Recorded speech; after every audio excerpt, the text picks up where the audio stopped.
Priority ada dua, yaitu ada priority preemptif dan non preemptif.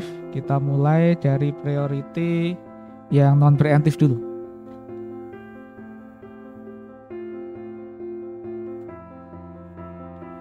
Nah, priority non preemptif itu berarti kita mengerjakan prosesnya berdasarkan skala prioritas. Proses mana yang memiliki prioritas lebih utama itu didahulukan.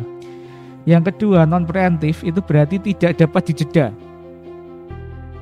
Ketika ada suatu proses yang sudah dijalankan, kemudian ada proses yang lain masuk, meskipun dia memiliki prioritas lebih utama, dia tidak bisa menjeda proses lain yang telah berjalan sebelum proses itu selesai. Jadi kalau non preemptif harus menyelesaikan proses itu dulu. Kalau enggak, ya enggak bisa menjeda, karena konsepnya adalah non preemptif itu ya. Saya punya sebuah soal. Soalnya terdiri dari P1, kemudian ada P2, kemudian ada P3. P1 berstemnya 9, waktu kedatangannya 0. Prioritasnya 3, prioritas ketiga. P2 berstemnya 6, waktu kedatangannya 1, dia prioritas kedua. P3 berstemnya 9, waktu kedatangannya 2, dia prioritas pertama. Jadi P3 ini harusnya dijalankan lebih dulu karena dia mendapatkan prioritas pertama. Dilanjutkan P2 yang memiliki prioritas kedua, dan P1 prioritasnya ketiga. Tapi ini nanti kita tidak bisa langsung menjalankan P3. Kenapa? Karena kita mulai dari 0 untuk perhitungannya. Dan di waktu ke-0, P2 dan P3 itu belum ada. Di waktu ke-0 yang ada itu ya hanya P1 saja. Maka tetap yang kita jalankan adalah P1. Karena ini non preemptif, meskipun mereka masuk nanti tidak dapat menjeda. Kita harus menyelesaikan P1 terlebih dahulu gitu ya. Oke, kita coba membuat chartnya dulu sekarang. Kita buatkan chart untuk mengetahui nanti biar kita mudah dalam menghitung waiting time maupun turnaround time ya.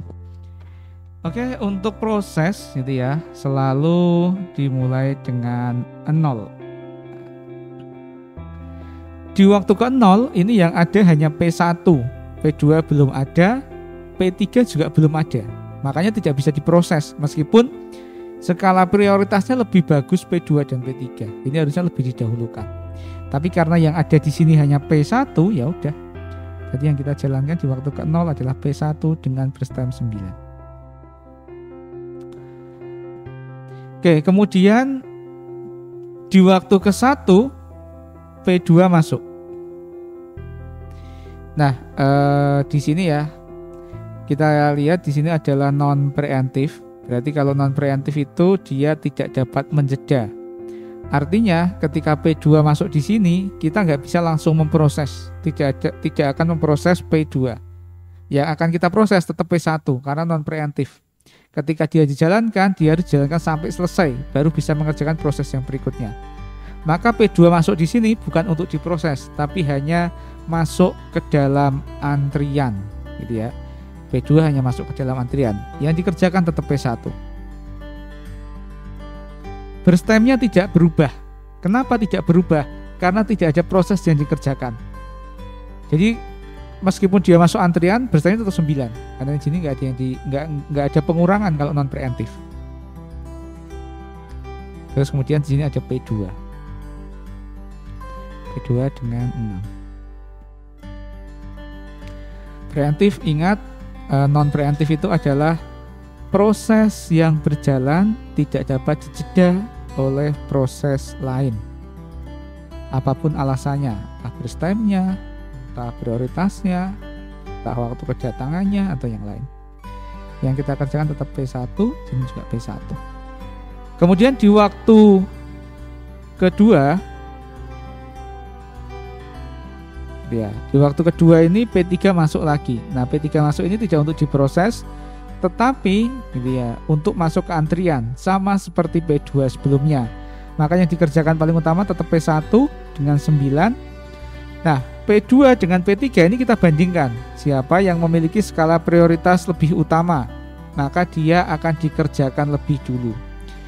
P2 prioritasnya kedua, P3 ini mendapatkan prioritas pertama, maka yang dikerjakan adalah P3 dulu.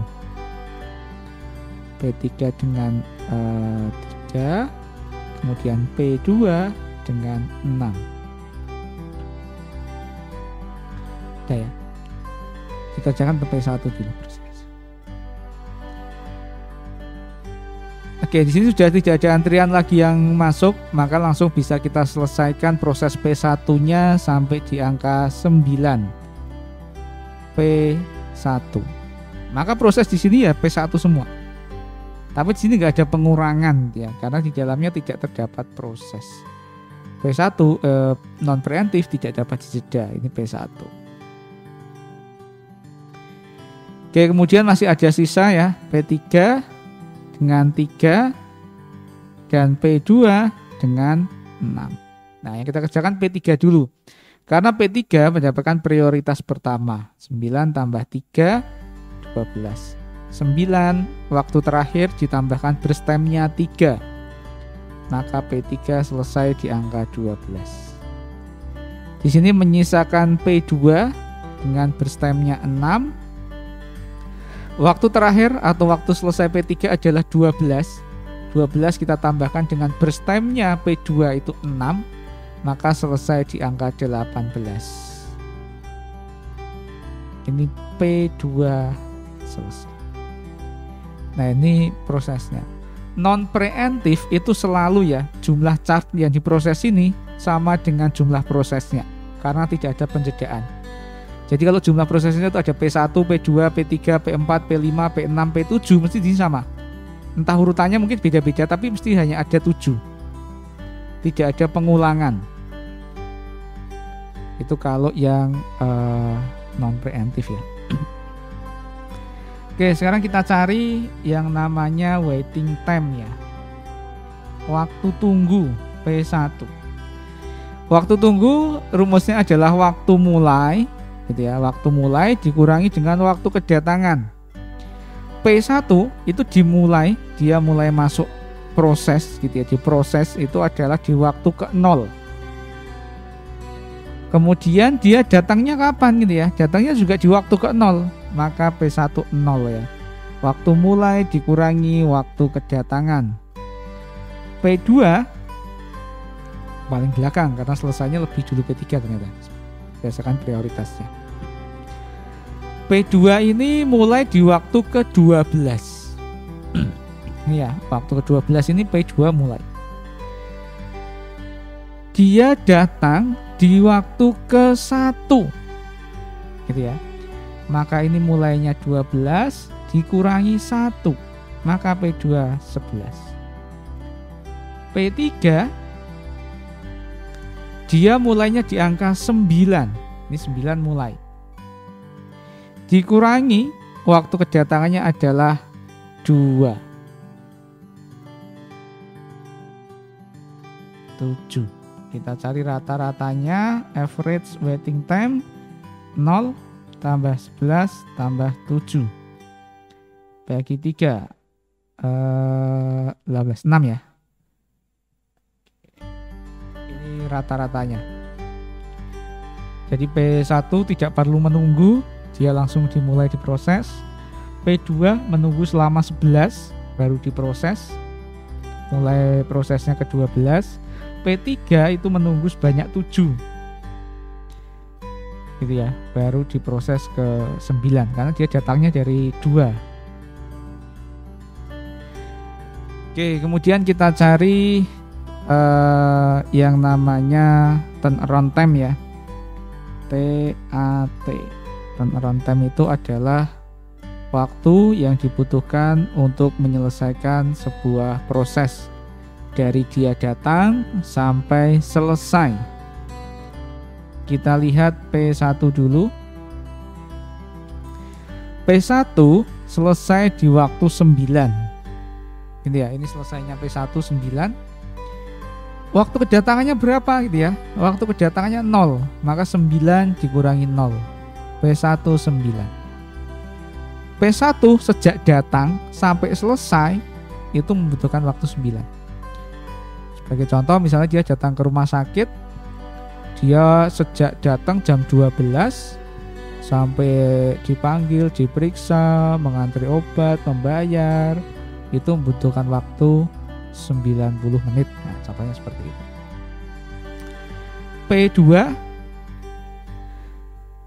P2 itu selesai di 18 ya. Jadi dia setelah menunggu lama ini datang, nunggu, diproses, selesai 18. Kemudian membutuhkan waktu berapa? Ya, berarti di sini 18 dikurangi 1, maka di sini 17. P3 sama. Waktu selesainya 12. Ya, dikurangi waktu kedatangannya 2. Maka di sini 10. Tinggal dicari average turnaround time. 9 ditambah 17 ditambah 10 dibagi 3. 36 ya. 12.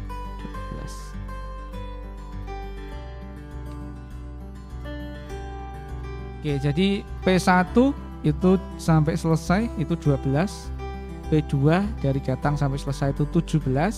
P3 dari datang sampai selesai itu 10. Nah, rata-rata mereka itu diproses membutuhkan waktu sebanyak 12.